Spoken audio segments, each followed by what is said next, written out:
Lapu-Lapu City LGU mipadaa na og demand letter ngadto sa usa ka shipping company nga nanag-iya sa unom ka mga barko nga nangasangad sa kadagatan sa Lapu-Lapu City atol sa Bagyung Odette nga ipakuha na kini sa labing daling panahon. Ani ang report.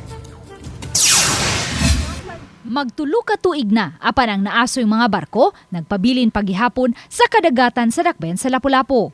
Mato ni Attorney James Saison, City Attorney, ang gipadang demand letter sa lokal nga kagamhanan sa usa ka shipping company ang tubag sa Lapu-Lapu City LGU sa gipadang suwat usab sa Coast Guard District Central Visayas ni adtong November 11 diin gi-copy furnish ang opisina ni Lapu-Lapu City Mayor Junard Ahong Chan. Base sa nalatid sa demand letter, makadagang higayon ang gipadad-an og komunikasyon sa LGU ang shipping company apan wa kini tatawng tubag kung kanus-an nila makuha ang ilang mga barko nga nangasangad. Wala pa man hinuoy findings ang Coast Guard nga adunay oil spill sa dapit nunod sa pagkasangad sa maong mga barko apan ang pagpabilin sa maong mga barko sa dapit makahatag og risgo ug posibleng kadaot sa marine ecosystem. Turismo pa naman ang gisaligan sa lokal nga kagamhanan sa panudlanan niini. Nadawat ang demand letter sa shipping company niadto pang November 13 apan hangtod karon wala pa sila'y tubag.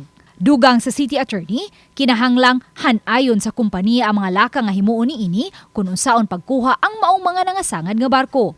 Kahinumduman, nahunong ang shipbreaking activities sa MV Diamond Highway nga nasangad usab sa kadagatan sa Punta Engaño atol sa Bagyung Odette nunod sa cease and desist order nga giluwatan sa lokal nga kagamhanan human masuta nga may nalapas nga lagda sa DNR ang nagpasiugda sa shipbreaking activities. We don't want any incident nga pareha sa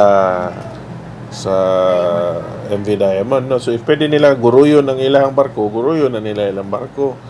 Kaya if mag-shipbreak sila, then the city has to come in also. Kaya we don't want to have another incident like MV Diamond. November 14, may patawag og executive session ang Lapu-Lapu City Council aron magiyahan sa ipalabang nga resolusyon o balaod nun kung may shipbreaking operations nga himuon sa kadagatan sa dakben sa Lapu-Lapu.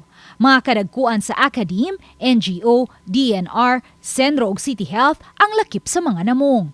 Para malikaya na ang katong mga nahitabo sa previous nga shipbreaking nga daghan kaayo ang nangasakit. Unya kay bawta nga daghan para bagyod kaayo ang mga barko nga nahabilin din ha. Unya naapa pud toy nahabilin nga sa MV Diamond nga wala pa natiwas og shipbreaks. Mato ni Lapu-Lapu City Councilor Annabeth Quizon, lakip sa mga konsiderasyon nga tan-awon sa LGU, una tugutang makapahigayon og shipbreaking operation ang usa ka kompanya, mao ang inventory sa mga materyales sulod sa barko ug ang mga kahimanan nga gamiton. Laing konsiderasyon usab ang dagan sa hangin.